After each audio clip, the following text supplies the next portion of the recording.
We live one. All right, thanks for joining us, Andrew. It's my pleasure. Great to be here. Yeah, I'm here with my co-host, Anuj. and I'm Andre. We're the hosts of the Empirically podcast, and with us today, we are with presidential candidate Andrew Yang. Thank you for being here. Oh, it's great to be here, guys. Thanks for having me. Great. So we want to definitely start with a few questions that we have about your UBI platform. Anuj, you want to take Sure. Yeah. So, one piece of the whole UBI platform that I found really interesting was this idea of a digital social currency that you want to implement in parallel with the current economy. Yes, yeah, it's So, vital. One thing that I find really interesting about calling it a parallel economy is you say that initially it would be set up and funded by the government. So it kind of feels like there would be a very natural intersection between these two. And I kind of want to better understand why you think differentiating the social currency from standard Dollars. currency, sure, Yeah. why that would be a valuable thing. Well, we're working on building the digital social currency independent of government, actually. I mean, like when I wrote the book, and I think it's most effective if I become president and then we can work with the government because it would spur adoption more quickly in some sectors. But here's the state of affairs. So we have GDP, it's going up and up, and we're like, oh, that's great.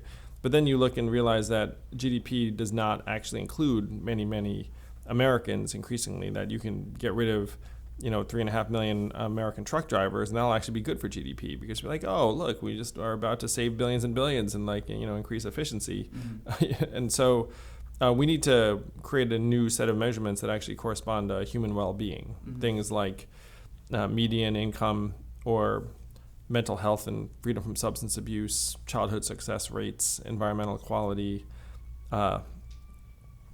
proportion of elderly in quality situations, and on and on. Mm-hmm. So the first issue is that we have this archaic way of measuring economic progress, GDP, that we made up during the Great Depression less than 100 years ago, and it's going to lead us to doom because we're going to be like, oh, it's great. We're going to be cheerleading it even as our economy and our society goes off a cliff. So then you look and say, okay, here are these other things we value. The question is, how do we get people to behave in ways that increase those outputs? So let's call it childhood success. Let's say you had people who are investing in helping children succeed. And right now, the market has a very, very fuzzy evaluation of that value. It's like, pay teachers a certain amount, too little in my opinion. You pay sitters, pay nannies, things like that. So you have three ways you could approach the fact that there's all of these missing activities that you want more of. And you have to look, too, and see that all these activities are actually plummeting right now by the numbers, where Americans spend less time socializing, where our social capital is dropping. And so you could do nothing, which is our current plan, which will just continue having things get worse. You could start paying people money, which is what you're suggesting. But then I would suggest that paying people money to nurture children or take care of the elderly actually has some real perverse effects over time and would also be very costly. Then the third thing you can do is you create a new currency and say, hey, we're going to pay you in this. But this is guaranteed in dollars, so you're going to react to it as if it has real value. But there are many advantages to the new currency. One is that it can be social in a way that money is not. Like if I'm making a certain amount of money, culturally I'm not supposed to tell you about it. but if I make these social credits for all these positive things I'm doing, I can share it with you, and that would be like A-okay. It might be laudable. The other thing is that if you have all of these currencies built up, you only need a certain reserve to redeem it at any given point in time. Like I have 200,000 Amex points right now. How much does that cost Amex? Nothing right now because I have this balance that makes me feel good. Right. But if you had to pay me in dollars, that's another story. Then I would have gotten all that money, and then the impact of Amex is much higher immediately. So there are these benefits to having a new currency that are really significant over trying to pay people in money. But the challenge, though, is that we're going to have many Americans who don't have market-based opportunities. Again, you have these 3.5 million truck drivers, their economic value goes to zero, So we need to create a different form of economy very fast. But with things like taking care of children or taking care of the elderly, there's already jobs for that, right? There's already people that are getting paid money Are against there? time. So my wife is raising our 2 children, and the market values her work at 0. So you could be like, oh, it's a job. It's true too. The average home healthcare worker taking care of the elderly is getting paid $22,000 a year, and the turnover is 100% a year. So, like if we think if we think the market's going to figure out how best to optimize for these things, it's going to disappoint us unless we change things significantly. I guess my question is, how do we get people to actually buy into the value of this social currency, right? Well, again, if the government were to say, hey, one social credit equals $1 and you can trade it in at any bank, then you'd be like, well, I guess it's really $1. Maybe you do it once just to test it out. Like you'd get 100 social credits, you'd go turn it into $100 and be like, yeah, I guess that works. It's almost like the gig economy in a different way that's not paying you by the dollar. Like Uber, you drive around, you pick up someone's groceries, you drop it off, you get 10 social credits. Yeah, you're right, Andre. It's spot on. More 94% of the jobs created between 2005 and 2015 were gig economy jobs, temp jobs, contractor jobs. It's a lot of jobs. So one of the problems we're facing right now is that we have this screwed up health insurance system that's based upon people having full-time jobs and benefits. And then there aren't new jobs that will give them those benefits. So one of the things we need to do is nationalize healthcare. We need to move towards a Medicare for all single-payer approach. But that is the right approach, Andre, where you say, hey, there are these people, and then you can help your neighbor, you can volunteer, you can tutor a kid, and all of those things. Essentially, you end up building this parallel gig economy around things that are really wholesome and help move society forward. Isn't that beautiful? That sounds beautiful, yeah. And it's very, very achievable. I think there's a lot of people who actually could totally do this. I feel like stay-at-home moms who have an hour or two, or even just people who work part-time somewhere, who can, just like people who drive Uber, who could be doing something else to be raising more money for themselves. That's exactly right. Again, 94%. Yeah, and again, 94% of these new jobs have been in the gig economy, so you have to lean into that. Because one of the dangers is that we cling too long to this archaic, 9 to 5, show up, pay you this, labor X, which is the danger, because right now there are people in the government who are talking about that as the solution, and that seems to me to be a total disaster. If they were the government's just going to pay people to stand around, more or less. I mean, they'll do a little more than stand around, but not that much more, in my opinion.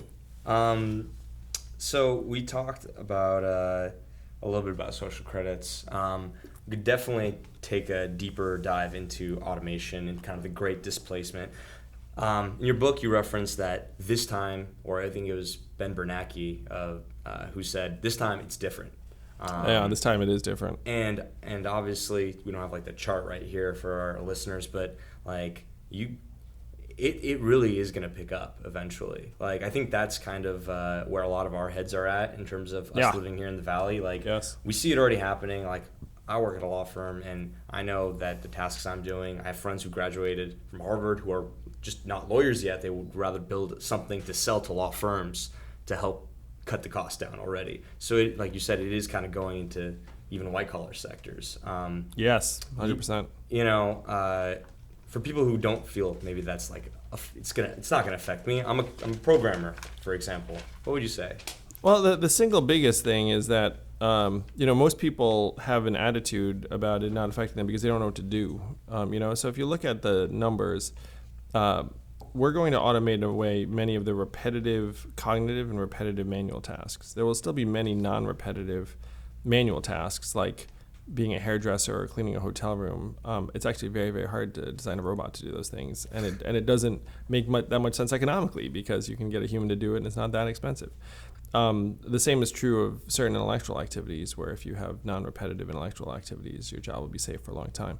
The Fed classifies about 44% of American jobs as repetitive manual or repetitive cognitive.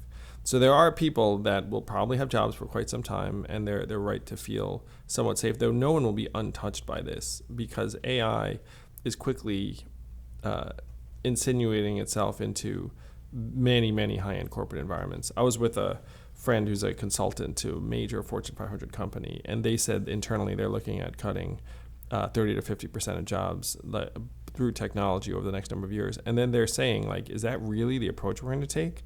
Because this company employs over 100,000 people. Can you imagine a world where like a company of 100,000 decides to axe 30,000? I mean, that's like that's an order of magnitude that's very, very high. So even if someone's working in that organization and their job is safe, like this is going to transform a lot of organizations. Mm-hmm. There's that stat in your book too that CEOs in 1965 I think made it was like 20 to 1 their salary, and now it's 270 to 1. This is a winner take all economy, and that's a combination of both the concentration of capital and the concentration of technology, where they're going to be these huge winners on a scale that's almost unimaginable today. I mean, Jeff Bezos might be the world's first trillionaire, and he might not be the last. So I was joking with someone is that if the goal of an economy is to try and create a trillionaire, then we're doing a great job.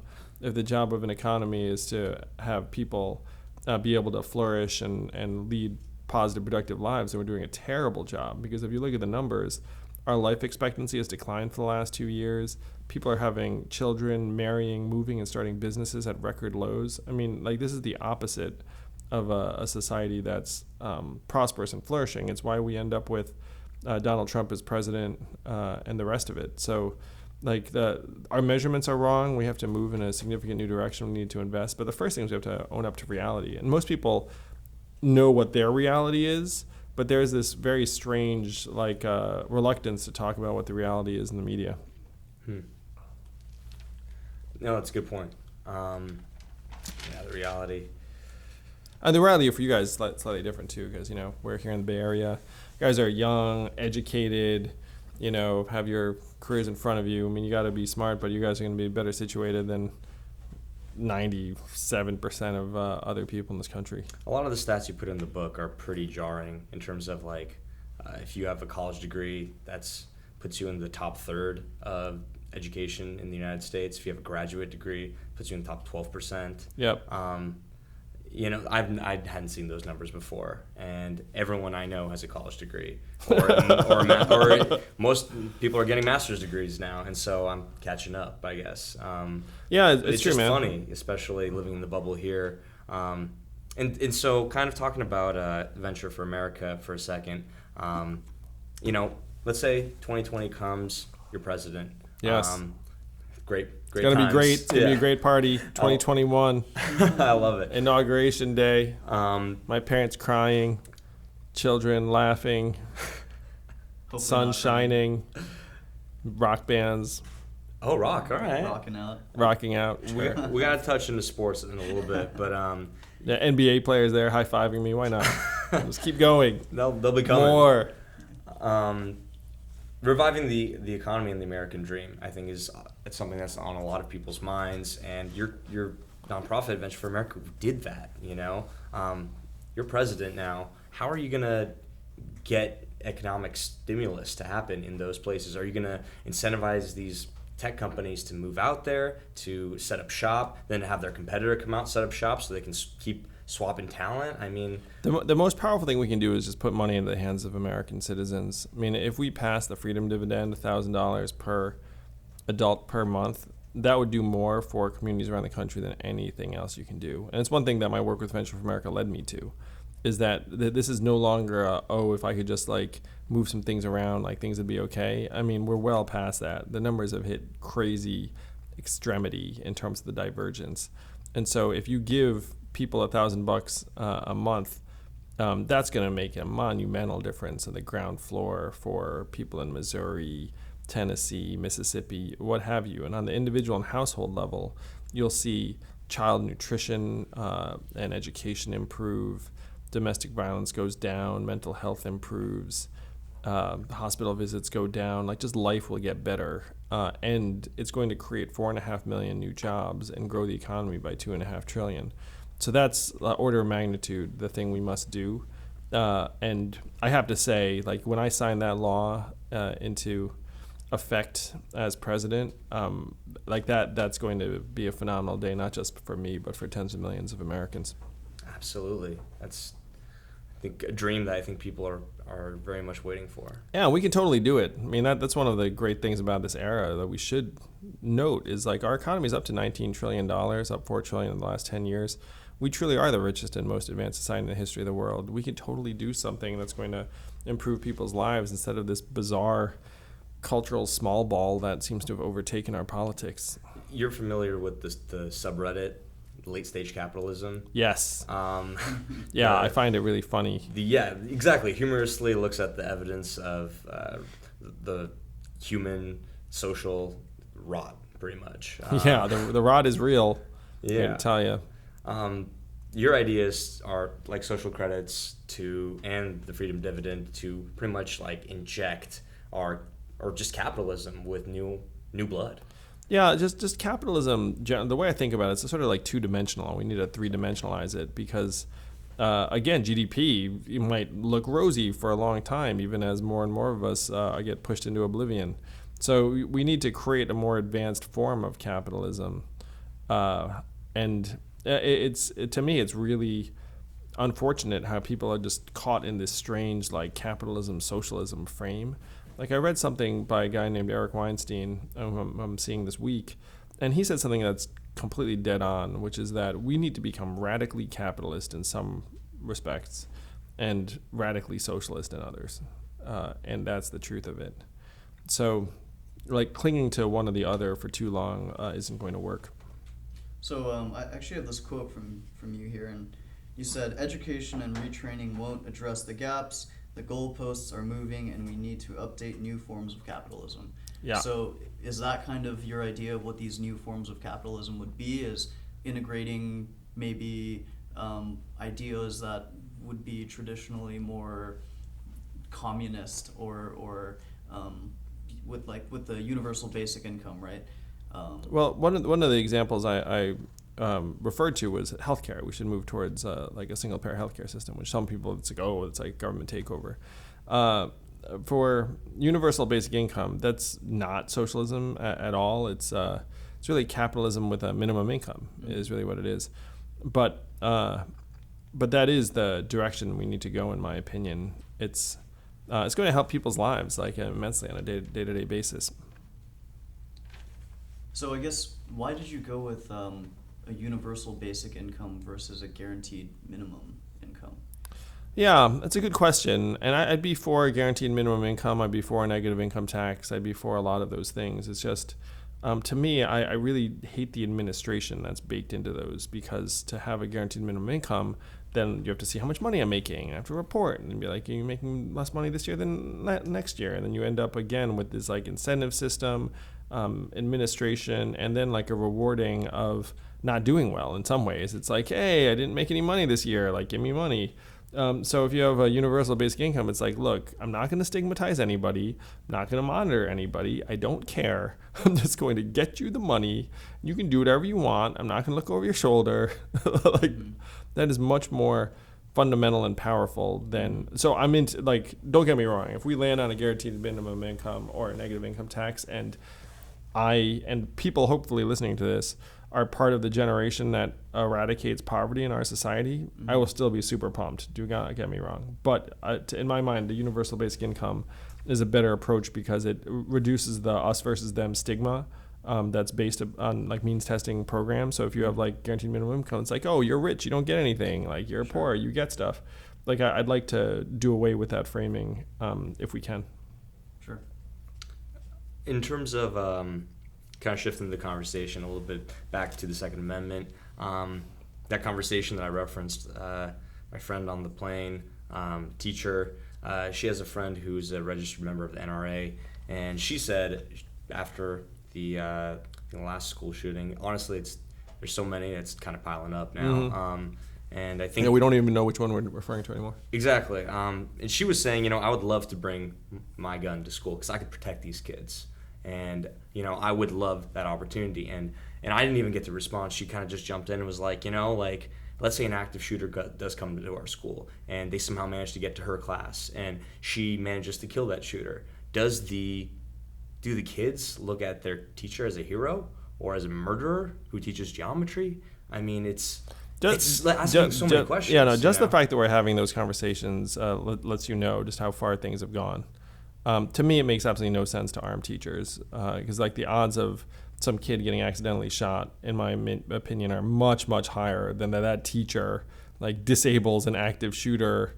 Like, it's like if you put guns in every classroom, the odds of some kid shooting themselves over time, nearly 100%. It's like, plus, like it's not for teachers to somehow be trained as, counter, like, counterterrorism or something. I mean, the whole thing is insane, and it just goes to show how demented we are on this particular set of issues. Like, so you have to think about like what's optimal, or what's even like not optimal, but like going on in other societies. In other societies, teachers are not having conversations about how to like defend classrooms against armed shooters. It's not on the agenda. Yeah, it's not even there. Like the NRA. So one of my plans as president is to get firearm manufacturers to internalize the cost of mass shootings. So what I mean by this is to say, look, if your firearm gets used in a mass shooting, we're going to fine you $10 million per civilian death, and then see whether gun manufacturers all of a sudden are a little bit like, you know what, like maybe we should start like investing in signature guns so that people can't like use guns that aren't registered to them. Like that, there are things that you can do. The problem right now is that the money flows towards really, like, unfortunate things where, this is crazy, but like gun sales go up whenever there's a gun shooting, whenever there's a school shooting, because gun owners are afraid that legislation's coming. So, so perversely enough, school shootings are probably good for the firearm industry. So you need to change that if you can.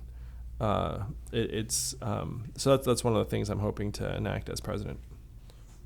Yeah, that's I think the fine would be absolutely something that would get the attention of gun manufacturers. And that's like the big like overriding theme of this campaign is that right now in American life, we just think the market's going to do it. The market's going to figure it out. Market's perfect.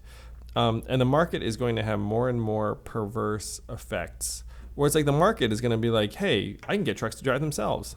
Like, that's great. And it's like, hey, what do you do with these 3.5 million former truck drivers? Market does not care. Like the market, the market's not like, ooh, like unemployed like cashiers, like that's a problem. But like that, there becomes like a human problem.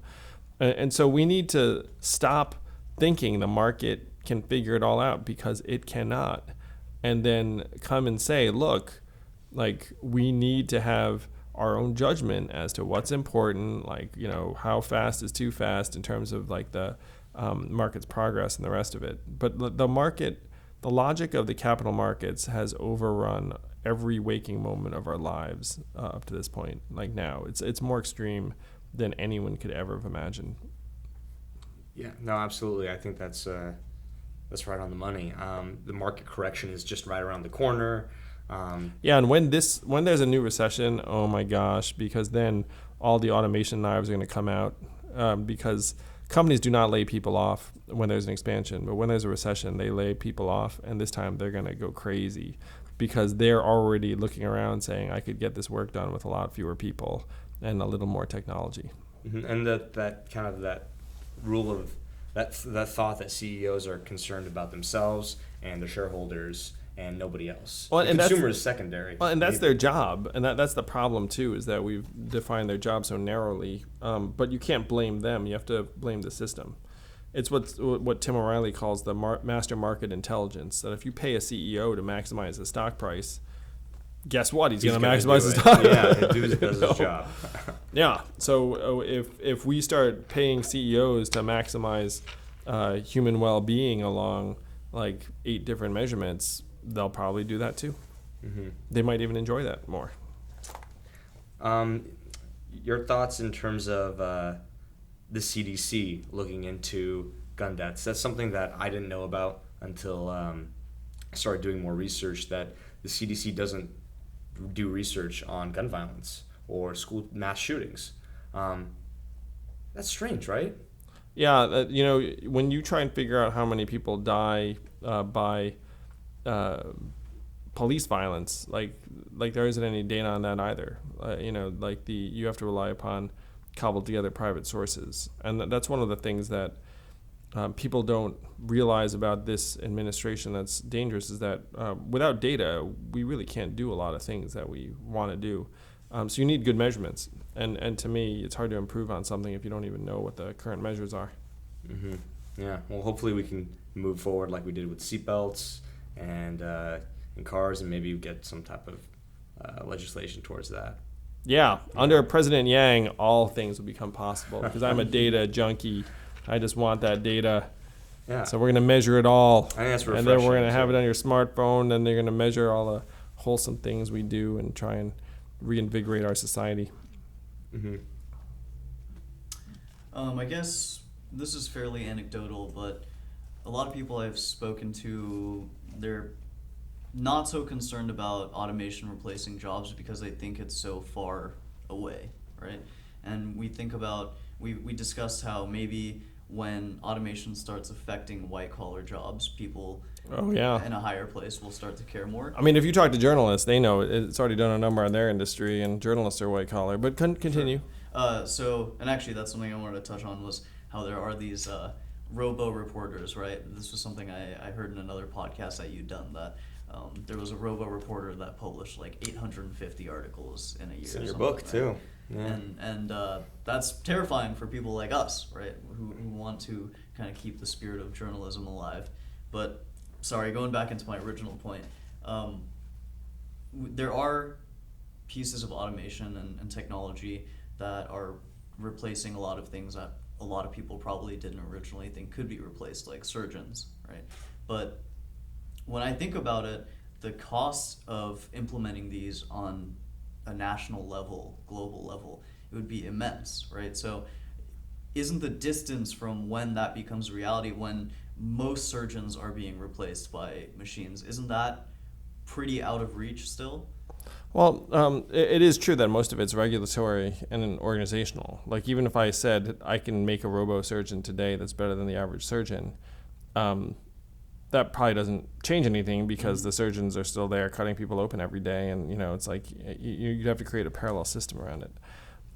There are some spaces where automation is going to race forward based upon what's technologically possible, and other areas where it's not.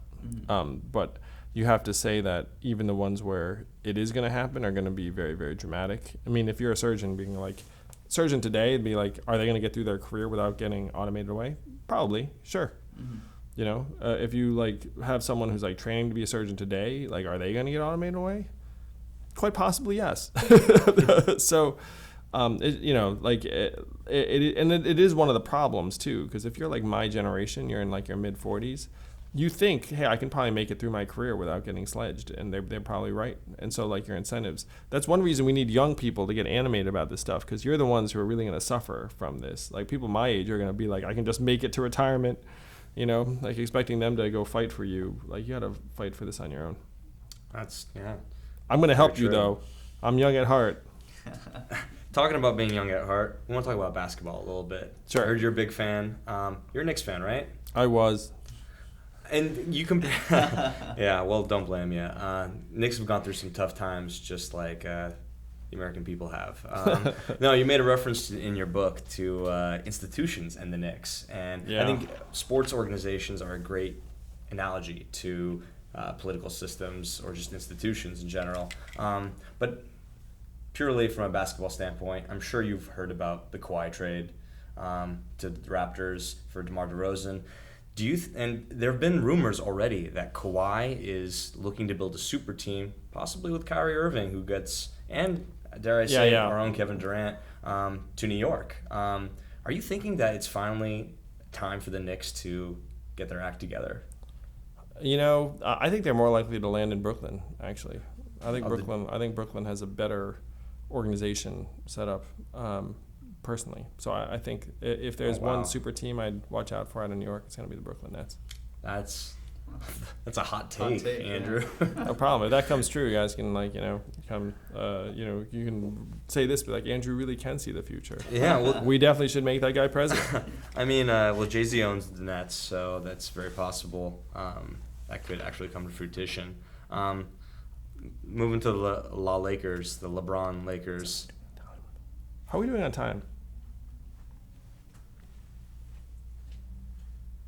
Exactly 31 minutes. Yeah. All right, this is our last kind of. Okay. Yeah, we just wanted to talk sports. We wanted Sure. to give some color to the interview. No problem, man. Happy to. You used to follow the NBA pretty regularly? Yeah, I do. Are you shocked by what happened with the Lakers? The LA And LeBron. I mean, I definitely thought LeBron was going to go to LA. That was for sure. What has shocked me? the Warriors winning again. Yeah, it was a shock. I'm a big fan. Yeah, no, I thought LeBron was going to go to LA because like Cleveland, it was clearly wearing thin. Oh, yeah. And just looking at the other teams that were possibilities, it's not like you got to look at it on a personal level where, his son wants to play at the highest levels of high school ball, and they had their summer home there. I mean, LA's a nice place. Yeah, he's got 2 homes there actually. That's a good point. Yeah. Good point. I think it's a good place to kind of end. Oh. Andrew, thank you so much for coming and speaking with both of us. Yeah, thank you. This afternoon. It was really great to have you and to really have your perspectives on where you see America. No problem, guys. We need you. We need the young folks who care about this country to step up. Because again, and I'll say too that our government, our society has really stuck it to young people in an incredibly unfair way. We've saddled you with ridiculous debts, and then said it's your fault that you can't find good jobs when we've essentially kicked out the ladder that one would have climbed in other points. If I were you, I'd be pissed off. I'm pissed off on your behalf, and I'm going to do everything I can to fix it. But you should know that some of us see it very, very clearly just how badly we have shafted your generation. Well, we're here trying to figure out how Yes, we can let's help. fix it together. Yeah, other I need people your can- help. I need your help. Your help. Your help. Thank you all. Yeah, thank you for listening, and thank you for being here, Andrew. No problem. My pleasure, guys. All right. Okay, I want to take